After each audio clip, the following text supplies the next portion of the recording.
वो उस अवसर के साथ खड़े न होकर उसका बहिष्कार करते हैं।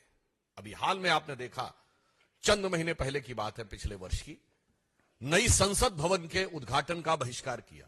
भाई, नई संसद भवन 150 वर्षों तक चलेगी, इसका भारतीय जनता पार्टी अथवा प्रधानमंत्री श्री नरेंद्र मोदी जी से तो कोई मतलब नहीं है। उस ऐतिहासिक अवसर का बहिष्कार किया, जबकि उल्लेखनीय यह है कि अंग्रेजों के जमाने की संसद का बहिष्कार नहीं हुआ था वॉयसराय के टाइम में।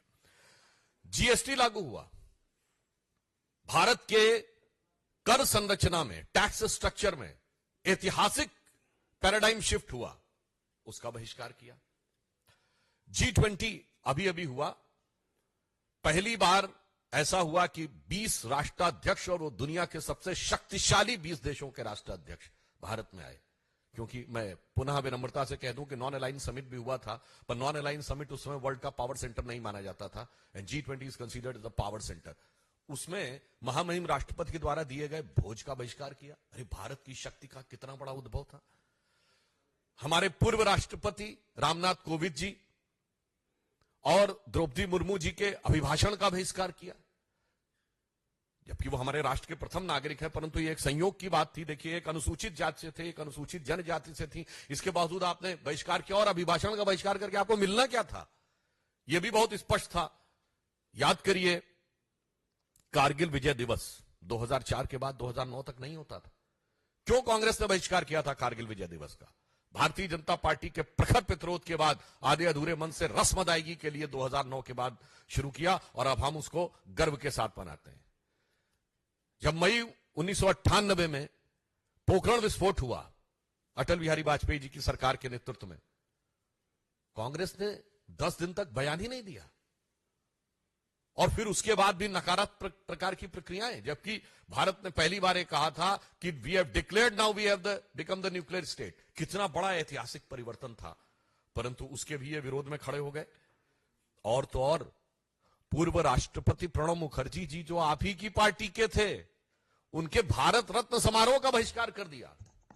इसी बहिष्कार के चलते हुए जनता भी क्रमशः उनको सत्ता से बहिष्कृत करती चली जा रही है, परंतु उनकी बुद्धि परिष्कृत होने का नाम नहीं ले रही है।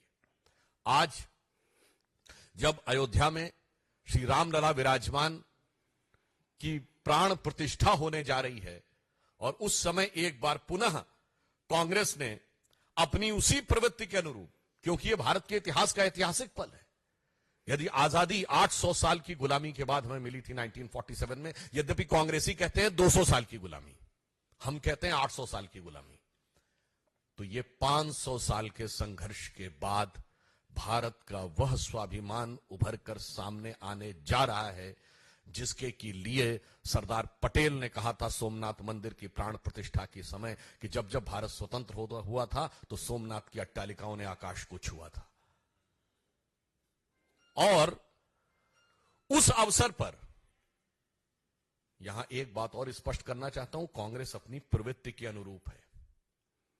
मैं आप लोगों के सुलभ संज्ञान के लिए कोट करना चाहता हूं कि जब सोमनाथ मंदिर की प्राण प्रतिष्ठा हो रही थी, तो जवाहरलाल नेहरू जी ने 24 अप्रैल 1951 को जाम साहब दिग्विजय सिंह, जो कि उस समय सौराष्ट्र के प्रमुख थे, यानी like technically the chief minister, और उन्होंने जब इनवाइट किया तो नेहरू जी ने क्या लिखा था मैं बताना चाहता हूं, इसलिए कि कांग्रेस उसी परंपरा में चली आ रही है। उन्होंने लिखा कि इस कठिन समय में समारोह के लिए मेरा दिल्ली से आना संभव नहीं है, पर आगे महत्वपूर्ण बात लिखी, इस समारोह के बारे में मैं अपने विचार साफ कर देना चाहता हूं। मैं इस पुनरुत्थानवाद से बहुत परेशान हूं। मेरे लिए बहुत कष्टकारक है कि मेरे राष्ट्रपति और मेरे कुछ मंत्री और राज प्रमुख के नाते आप, राज प्रमुख मतलब उस समय चीफ मिनिस्टर के नाते आप, सोमनाथ के इस समारोह से जुड़े हुए हैं, और मुझे लगता है कि मेरे देश की प्रकृति के अनुरूप नहीं है और इसके परिणाम अच्छे नहीं होंगे। ये 24 अप्रैल 1951, सोर्स है selected works of Jawaharlal Nehru series 2 volume 16 part 1। बस वही तो परंपरा थी। उसके बाद इंदिरा जी के जमाने में गोरक्षक संतों पे गोलियां चली।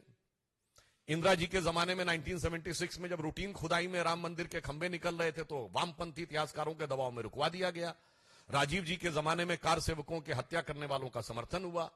पीवी नरसिम्हा राव जी के जमाने में पता नहीं क्या क्या हुआ, वो आपको पता है। और सोनिया जी के जमाने में आते आते राम काल्पनिक होने का हलफनामा तक हो गया। यानी ये बहुत साफ है कि यह प्रवृत्ति जो आज कांग्रेस ने दिखाई है, एक मौका था कि आज आप अपने को बदल कर दिखा सकते थे, परंतु आपने ऐसा नहीं किया। परंतु मैं एक और बात स्पष्ट करना चाहता हूं, यह नेहरू की कांग्रेस है, यह गांधी की कांग्रेस नहीं है। क्योंकि महात्मा गांधी का तो राजनीतिक दर्शन था राम राज्य। महात्मा गांधी का नित्य का भजन था रघुपति राघव राजा राम। महात्मा गांधी की समाधि पे लिखा हुआ है हे राम। और आज उस राम राज्य की प्राण प्रतिष्ठा का प्रारंभ हो रहा है, श्री गणेश हो रहा है, और आप उसके साथ नहीं खड़े हैं। इसका मतलब बहुत साफ है कि ये गांधी की कांग्रेस और नेहरू की कांग्रेस का अंतर भी अब बिल्कुल साफ हो गया है। और आज इस अवसर को जो इन्होंने अपने हाथ से गंवाया है, यह कांग्रेस के अंदर का भारतीय संस्कृति, हिंदू धर्म और हिंदुत्व के प्रति जो विरोध है उसको दर्शाता है। अब बताइए इससे ज्यादा क्या होगा कि श्री राम जन्मभूमि केस में जो बाबरी मस्जिद पक्ष के पक्षकार इकबाल अंसारी थे, उनको इनवाइट किया गया है। यह हिंदू धर्म की महान उदारता के परंपरा के अनुरूप है। नमस्कार, मैं हूं मानक गुप्ता। अगर आपको हमारा ये वीडियो पसंद आया हो तो इसे लाइक और शेयर जरूर करें। और हां, हमें सब्सक्राइब और फॉलो करना ना भूलें ताकि आप देश और दुनिया की कोई खबर मिस ना करें। तो जुड़े रहिए हमारे साथ और देखते रहिए न्यूज़ 24।